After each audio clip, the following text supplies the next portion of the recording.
Hello there, this is LEGO Dynasty, and today I'm bringing you guys a review on the LEGO Star Wars UCS, or Ultimate Collector Series, Republic Gunship.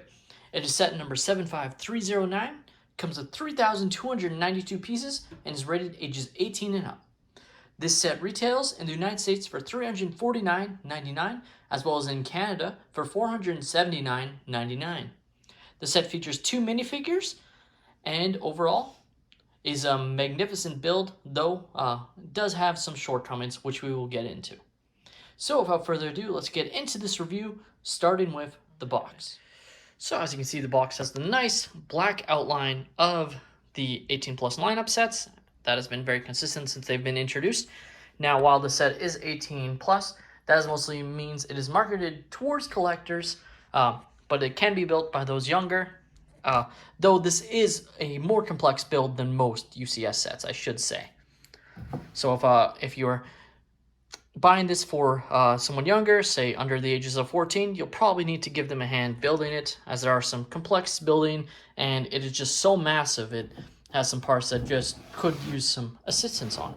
But overall, the box at the top there, you got Mace Windu. The box itself is absolutely massive. You got the side box art of the gunship there. It looks very nice. And then in the back, you see it in action.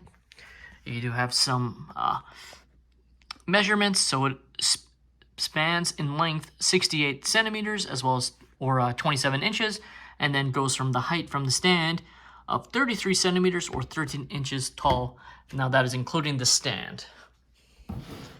And you can see the gunship in action. This set is based off primarily Episode 2, Attack of the Clones, which is likely to coincide with this year's releases in the summer, as that is the 20th anniversary of Attack of the Clones, and it is heavily rumored that there will be a massive summer wave of Attack of the Clones sets.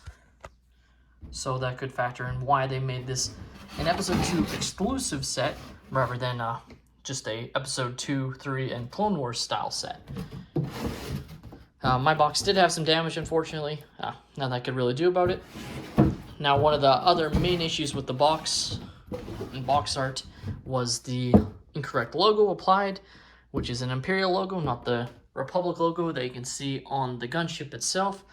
I actually waited a bit to order it. I wanted to get mine with the correct logo. I waited until people started reporting that it was actually fixed, but that was in the States, so I just kind of assumed, and then when double VIP points around, I ordered the set, and unfortunately still had the incorrect logo.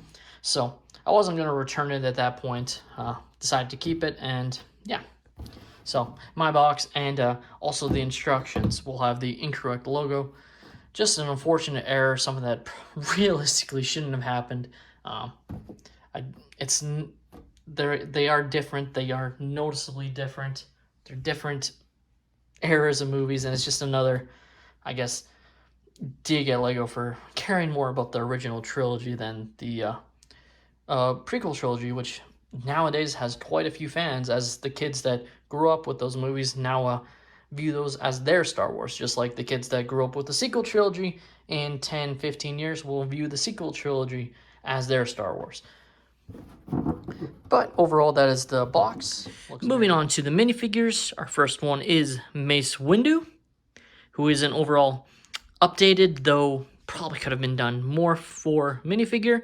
He looks pretty nice overall with the Episode 2 style clothing, though there are some nitpicks, which as a UCS set, typically we do get higher quality minifigures, and considering they made a big deal about the minifigures in this set, I still think they could have gone above and beyond on this figure. For instance, no dual molded legs. In the film, he does have boots that are darker, and they could have dual molded the legs to make it a different color. It would have looked even better with the printing on the legs. No arm printing, which is okay, but they probably could have added something there. Overall, he's a good minifigure, just obviously a lot of people were disappointed in the decision to include him because of the fan vote. And the fan vote, while we will never know exactly what was voted, I think it's fair to say chances are Mace Windu was not the fan-chosen minifigure to include in this set. And At the end of the day, they wanted a different direction, and they probably will never do a fan vote again, if you were to ask me. But if they do, hopefully they listen to the fan vote for the future. Still, nice to get Mace Windu in his episode 2 version. Just disappointing under the circumstances. Next up, we have the 3-in-1 clone trooper, because he is not only just a clone trooper, he's a commander and a pilot. Obviously, I'm being very sarcastic, but that's kind of the vibe LEGO wanted to go by including just a single clone trooper. And then in of course, the now deleted video that LEGO refuses to acknowledge, where they said he doubled as a pilot, even though the pilot looks way different. It's very clearly different. Like, yes, they have yellow markings, but the helmet alone is so different that it's just kind of a joke that they would say that. And yeah, so he's an updated version of what we got in 2013. He looks pretty good. It's just, again, comes down to what LEGO's designers were saying about the figure, and just kind of a slap in the face into Star Wars fans and prequel trilogy fans, which are a big part of LEGO Star Wars nowadays, you know. Like, especially myself, I grew up with the Clone Wars series. I love the Clone Wars era. It's probably my favorite era of all of Star Wars. I'm okay with the prequel movies. I definitely see their faults, but I still love them overall. And it's just a slap in the face to someone like me who watches them and just wants small, accurate details. Even if they said they didn't want to do a clone pilot mold head, would have been better than them saying this character doubles.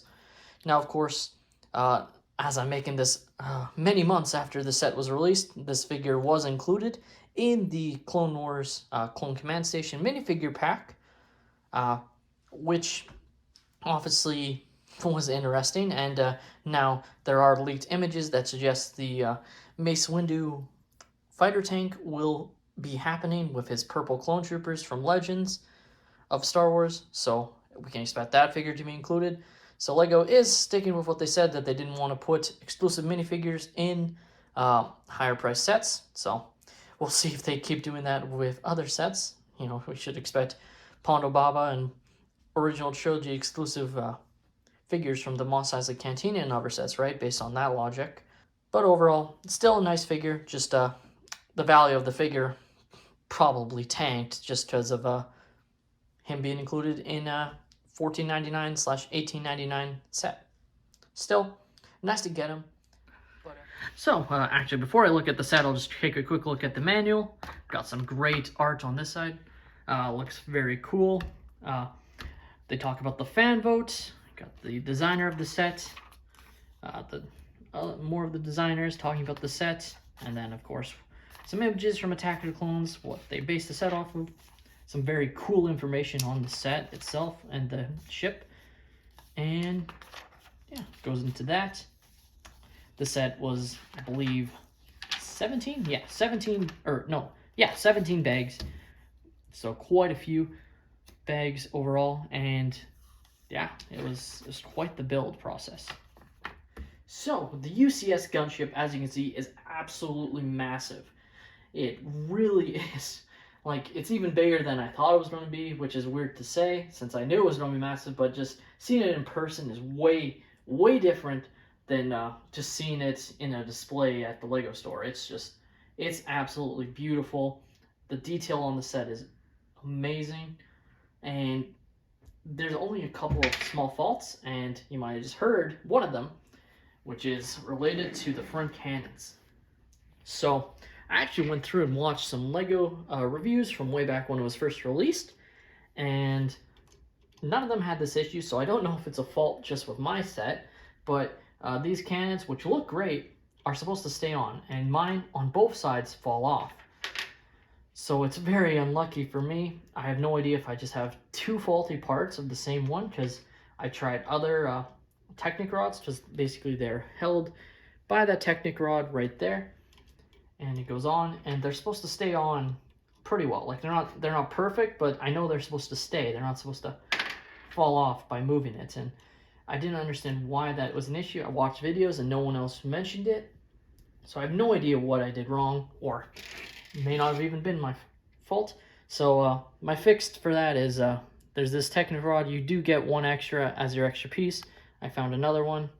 I put it on this side, and then it'll actually stay on. It holds it in. So mine will look a little bit different than most.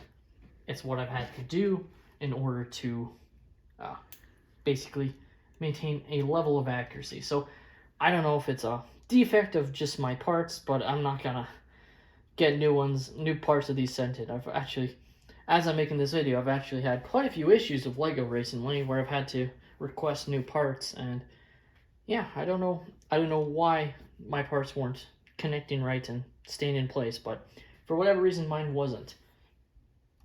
So that's really the main issue I had with the build. The overall build itself is very solid. It looks great. You got the nice canopy, which are printed. You got some nice detail overall. The nice ball turrets, which can rotate inside and actually can be placed inside by moving the guns or the doors. You can place it inside and hold them in place. Same with on the other side. You've got some nice detail all around. I think they've really captured the right look of the set, using a mixture of printed parts and stickers, but overall it still looks fantastic. Moving it so you can kind of really see the size of the set. It truly, I know I keep repeating myself, but I really truly think it really captures the look of the gunship as we see it in Attack of the Clones. Obviously the Clone Wars and Revenge of the Sith do have slight differences, so they obviously have been accurate in capturing the look of Attack of the Clones, though if you wanted it to look like Revenge of the Sith, you probably have to do some significant modifications in order to get it to look like that. And that's probably one of the things I think they could have done, is they could have made this, you know, like how you can slightly modify the Millennium Falcon, the UCS version, in order to make it either Episode 6 version or Episode 5, and Episode 7, you know, changing the radar dish. It's a minor change, but maybe if they could have done something similar, so you had the doors that close on both sides that you can add in and have that modification ability. I think that would have been great. That's more of a personal preference thing, but just again kind of goes into my point of Lego kind of caring more about the original trilogy, and I guess to a slight extent at the time the sequel trilogy, than the prequel trilogy, because I guess the designers still don't like those movies. Just opening up the canopy, you can kind of see on the inside how it looks. Pretty simple. You got the nice computer panel with the chair. It is not minifigure scale at all, so there's no point placing a minifigure inside. But overall, it does look accurate to how it would. And like I said, it is not minifigure scale, but you can place minifigures inside. It's just not going to be size accurate. So if you wanted to have a bunch of clone troopers sitting on the inside and Jedi, you definitely could do that. It's not a minifigure play scale. You're going to have to wait till potentially this summer to get your own play scale gunship. But I keep talking about the size of the scene. Like, the wings expand so far out. It is absolutely incredible. And the overall look of the set really, really looks good. I'm keeping it on the stand for now. I'll show the stand in a moment. Now you do have the rotating ball turrets, some of the nice detail at the top here to represent the weapons. And you can actually pop this down, if I can remember which part it is.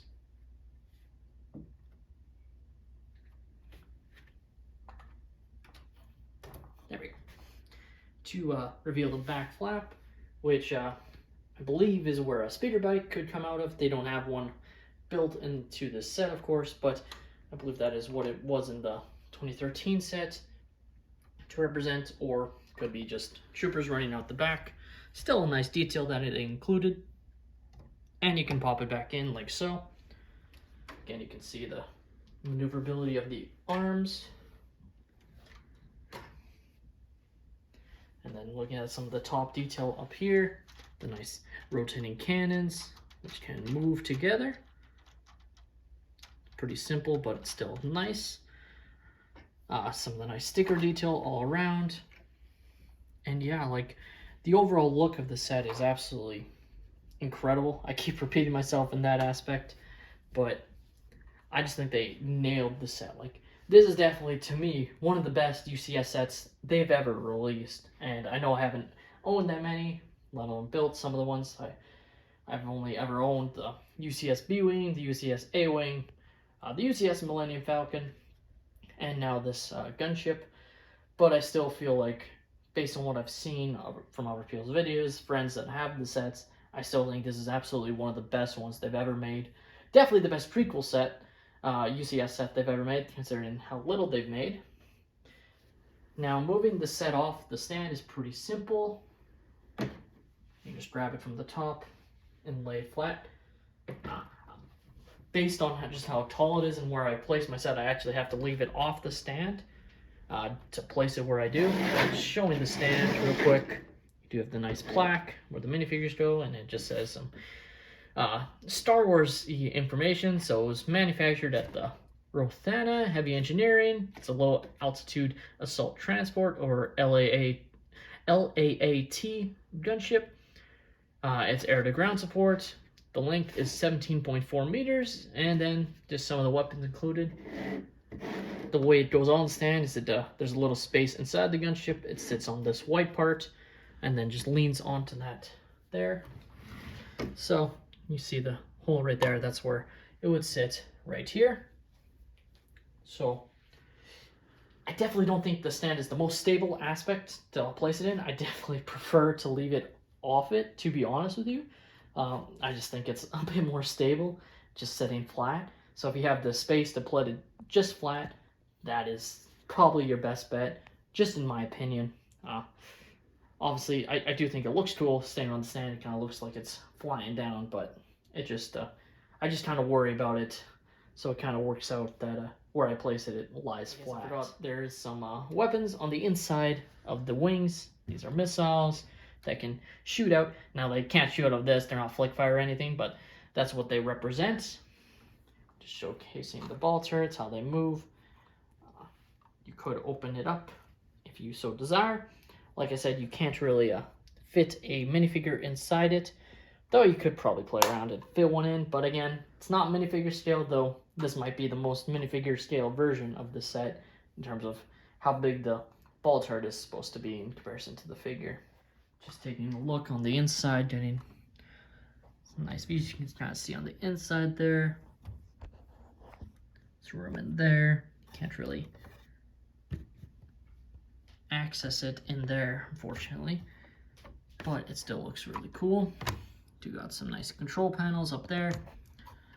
These can move, and just the nice tiling. These are supposed to represent the lights and just the nice Republic logo.